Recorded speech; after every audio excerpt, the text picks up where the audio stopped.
Hello friends.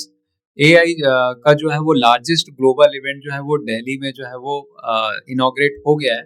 वहाँ पे जो है वो पूरे इंडस्ट्री के जो है वो ग्लोबल जो है लीडर्स है, गूगल है, माइक्रोसॉफ्ट है, अदर डेलीगेशन है, सारे जो है वो अटेंड कर रहे हैं, है ना।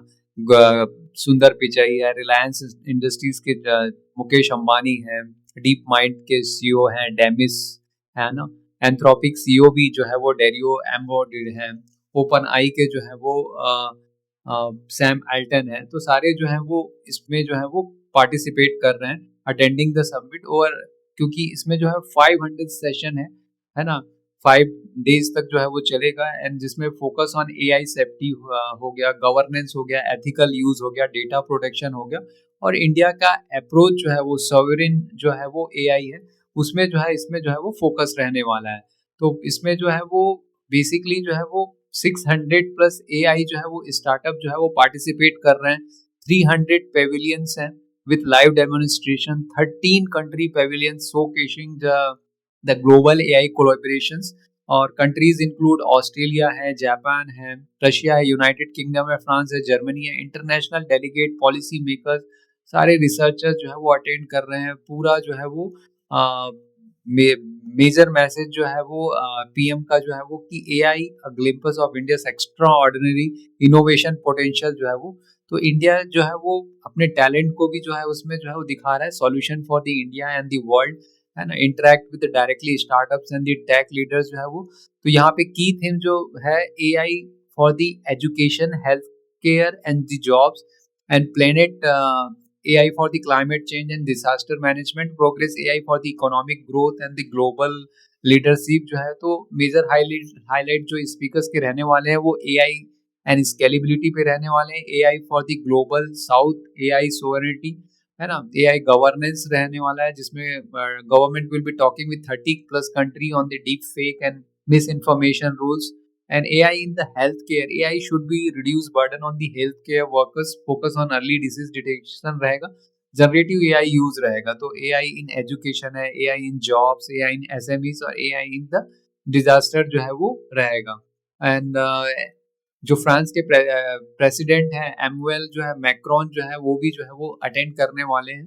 तो global north and global south in AI leadership जो है वो एक जो है वो बहुत बड़ा जो है इंटरनेशनल जो है इवेंट जो है रिसेंट टाइम का जो है वो इंडिया जो है वो ऑर्गेनाइज कर रहा है इसमें जो है वो।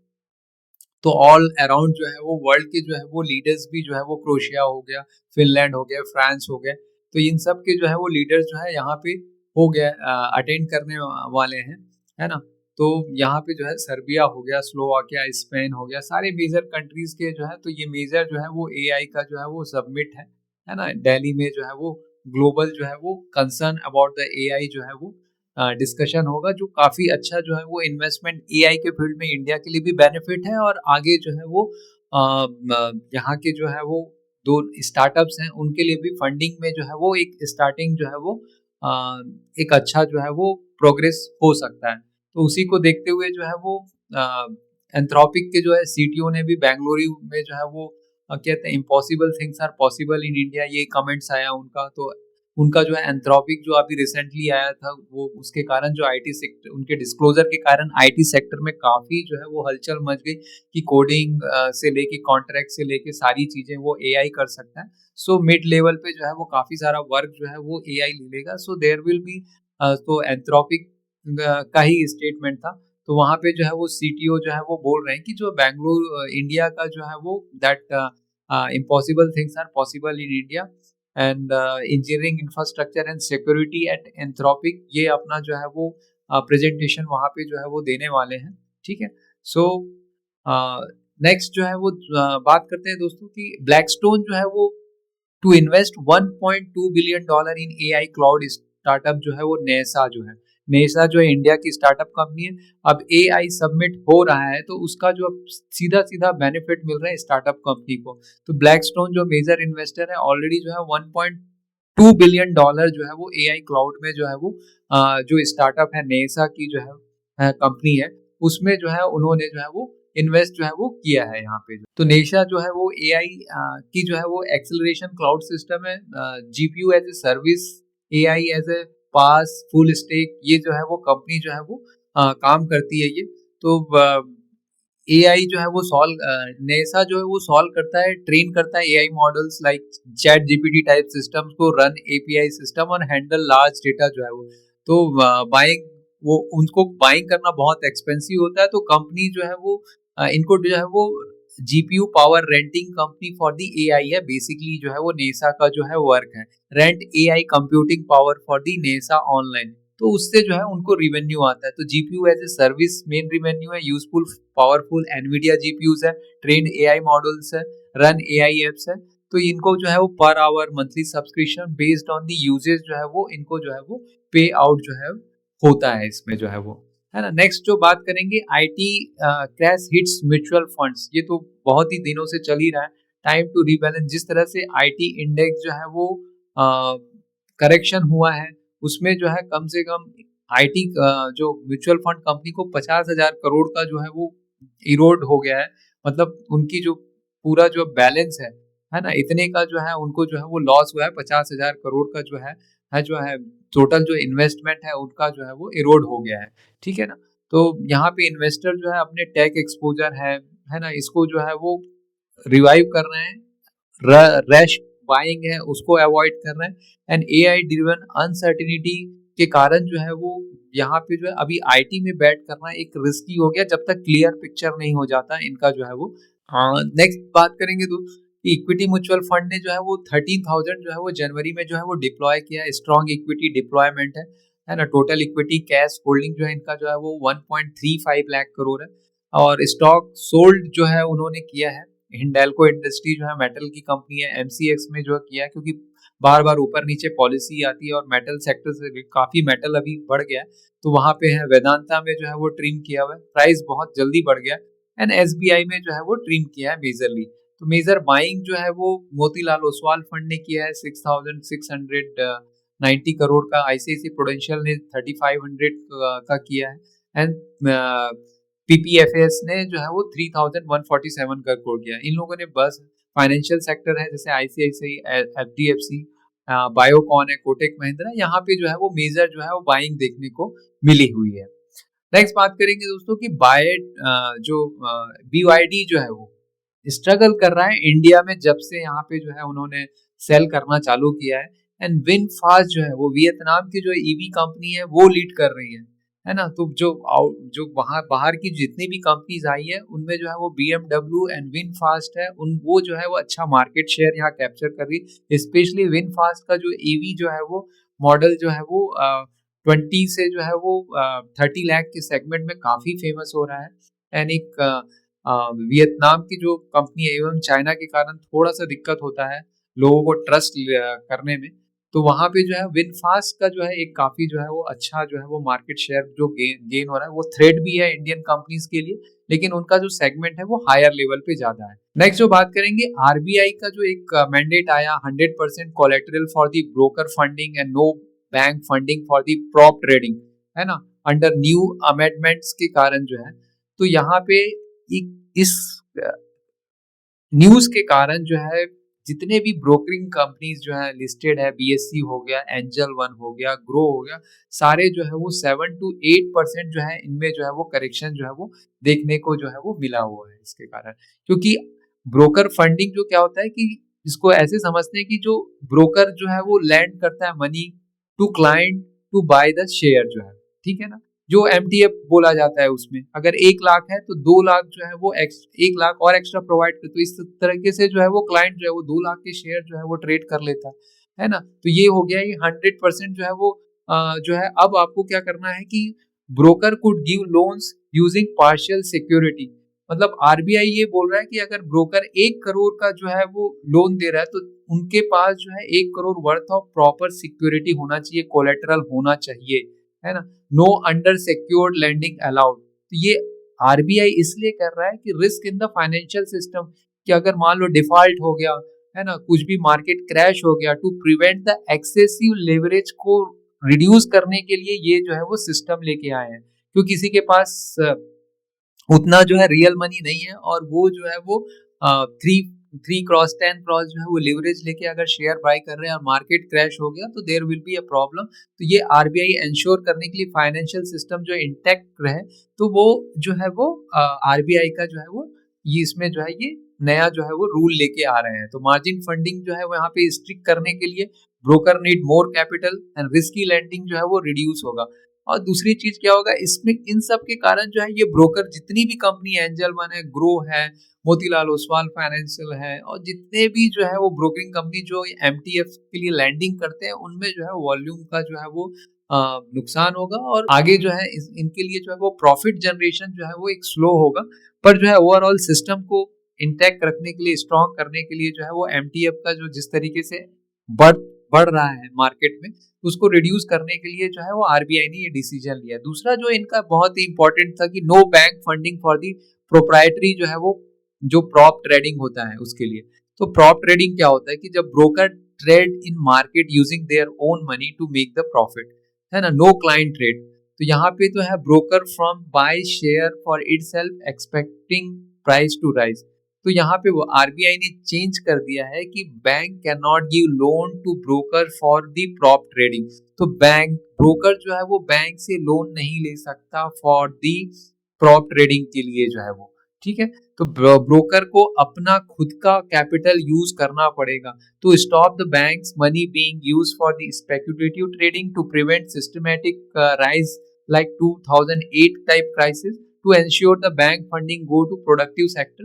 तो इसके लिए जो है वो प्रॉप ट्रेडिंग को टोटल जो है वो बंद करने का फैसला किया है आरबीआई ने। तो नेक्स्ट न्यूज देखते हैं दोस्तों कि Kwality Wall share settle for 27% discount on the debut day after demerger. Hindustan Lever के साथ जो है वो डीमर्जर हो गया इसका जो है वो, है ना। तो ice cream business from 3% of the HUL total turnover है ना, कंट्रीब्यूटिंग जो है वो 1800 crore in total yearly revenue जो है वो।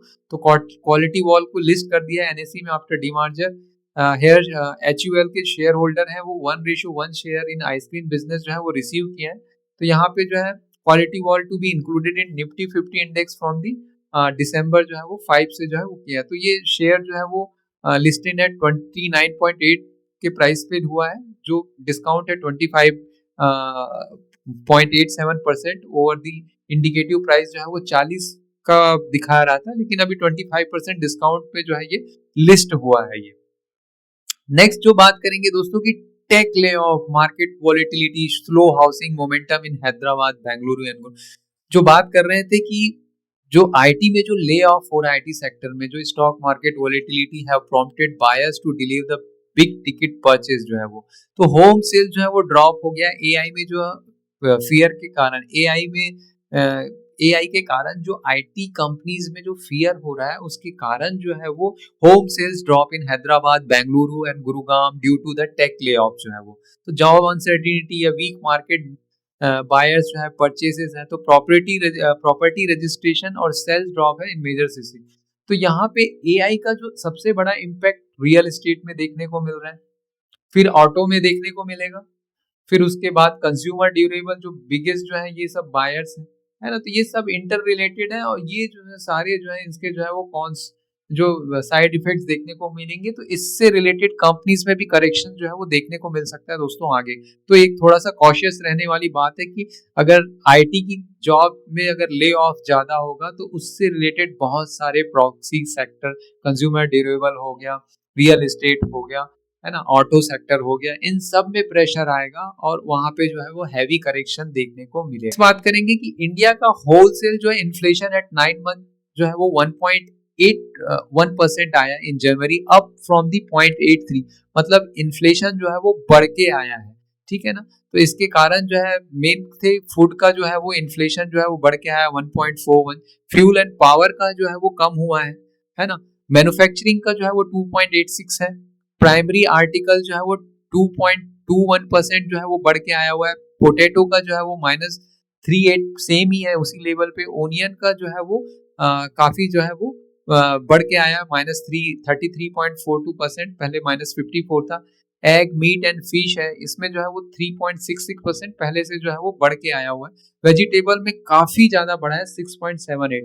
तो इन सब के कारण जो है इन्फ्लेशन है जो है वो बढ़ के आया है 1 पॉइंट जो है वो 81 के आसपास जो है वो आया है। तो इसके कारण ये होगा फ्रेंड्स कि आरबीआई की जो पॉलिसी आएगी उसमें, है ना, आरबीआई तो मेनली जो है वो रिटेल इन्फ्लेशन को करता है, लेकिन जो है अगर जो है होलसेल कंटिन्यूअली जो है ये भी इन्फ्लेशन बढ़ेगा तो सीपीआई भी इसके कारण जो है जो रिटेल इन्फ्लेशन है उसमें भी बढ़ोतरी देखने को मिलेगी।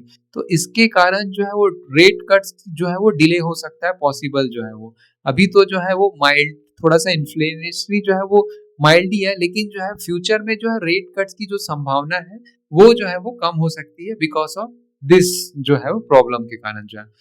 नेक्स्ट जो बात करेंगे आज आईपीओ जो है वो एआई बेस्ड जो कंपनी है। एक तो एआई सबमिट हो रहा है वर्ल्ड एआई में जो है वो वर्ल्ड लेवल का दिल्ली में जो है, और उसी से रिलेटेड जो है जो प्योर माना जाता है कि फ्रैक्टल जो है एनालिटिक्स है उसका जो शेयर है 5% on the market debut as AI jitter keeps investor cautious. तो एआई से रिलेटेड जितनी कंपनी है उसमें जो है इन्वेस्टर कॉशियस हो गए, तो वहां पे जो है वो एक करेक्शन देखने को मिला ऑन दी मार्केट डेब्यूट में जो है वो। तो यहाँ पे जो है वो 2.67% जो है वो डिस्काउंट पे जो है एनएससी में जो है वो करेक्शन के साथ जो है वो लिस्ट हुआ, उसके बाद 5% जो है वो फॉल हुआ है, ठीक है ना। तो यहाँ पे सब्सक्राइब हुआ था बहुत, ये जो है नाम चला है कि फ्रैक्टल एनालिटिक्स जो है ये नंबर 1 इंडिया की जो है वो पहली AI pure AI play company है। तो यहाँ पे अभी क्योंकि एआई का प्रॉब्लम चल रहा है तो लोग जो है इसमें कॉशियस हैं, तो यहाँ पे जो है वो उसका इम्पैक्ट इसको भी देखने को मिल रहा है। नहीं तो जस्ट 1 ईयर बैक क्या होता था कि एआई किसी कंपनी के नाम के आगे जुड़ जाता था, डेटा सेंटर है चाहे वो कोई भी कंपनी हो, तो वहां पे जो है वो सर्किट पे सर्किट लेता था। लेकिन अभी जो है वो माहौल चेंज हो गया है, अभी बोल रहे हैं कंपनी की you show the profit, you show the future visibility, then the valuation will come, है ना। तो वो जो माहौल है अभी कंप्लीटली चेंज हो गया। नहीं तो इसी कंपनी को जो है वो 100-200 पी ऐसे जो है वो मिलने लग जाते थे just 1 year back because of the AI related thing added with the name of the company जो है। इंडिया का जो ट्रेड डेफिशिएट है फ्रेंड्स जो कि 34.7 बिलियन जो है वो जनवरी में जो है वो आया हुआ है, वाइडन हो गया डेफिशिएट जो है, वाइडन हो गया मतलब जो है बढ़ के आया है इतना जो है हमारा जो है वो जो इंपोर्ट एक्सपोर्ट का जो डिफरेंस रहता है ना, वो जो है वो 34.7 बिलियन डॉलर बढ़ गया है, जो एक जो है वो खराब बात है इंडिया के लिए जो है वो। टोटल जो है ट्रेड डेफिशिएट जो है वो 34.68 बिलियन डॉलर फ्रॉम दी 25 पहले था billion dollar in December. As import जो है वो ज्यादा बढ़ गया है ना, एक्सपोर्ट से ज्यादा बढ़ रहा है इंपोर्ट जो है, तो वहां पे जो है वो इंडिया के लिए जो है प्रॉब्लम वाली बात है ना। गुड एक्सपोर्ट्स फेल, एक्सपोर्ट जो है वो फेल हो गया 36.56 billion dollar from the 38.51 dollar, जबकि इंपोर्ट जो है वो जंप हो गया 71.24 billion dollar from the 63.55 billion dollar. तो ये एक जो है वो खराब बात है कि अगर हमारा एक्सपोर्ट फेल हो रहा है और इंपोर्ट जो है वो बढ़ रहा है, तो वहां पे ट्रेड डिफिसिट जो है वो गैप बढ़ जो है वो काफी जो है वो बढ़ रहा है।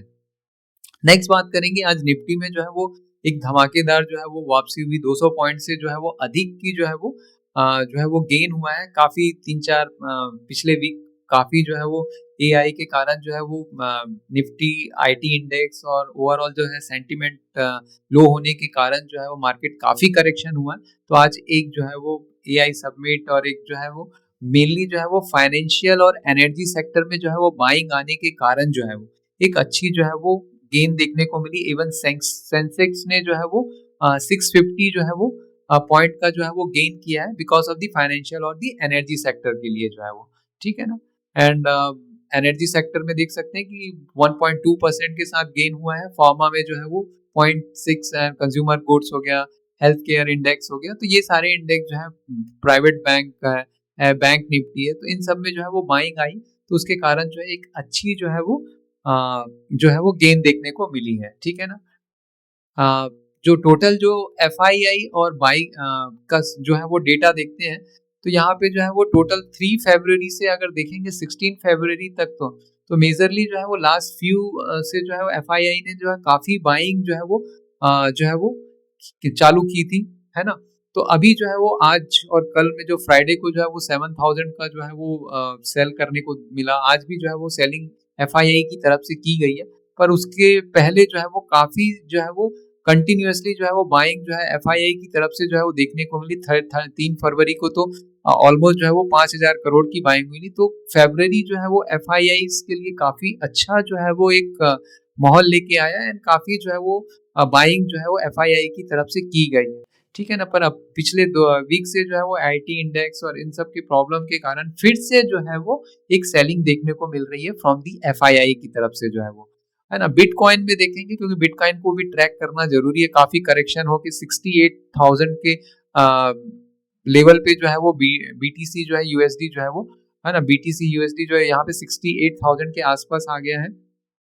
पिछले अभी जो है 3-4 डेज में जो है वो 66 टू 72 के बीच में जो है वो रेंज में जो है ये जो है वो इसमें जो है कोट कर रहा है, जो काफी जो है वो 98 से जो है इतनी जल्दी करेक्शन आ गया 68 से, बिकॉज ऑफ दी यूएस में जो पॉलिसीज जो आ रही है कि अभी जो नए फेड आए हैं उनमें जो है वो जो पहले लग रहा था कि रेट कट की पॉसिबिलिटी है, अब वो नहीं दिख रही है क्योंकि इन्फ्लेशन वहां पे भी बढ़ा हुआ आया और उसमें जो रेट कट की संभावना है वो कम दिख रही है।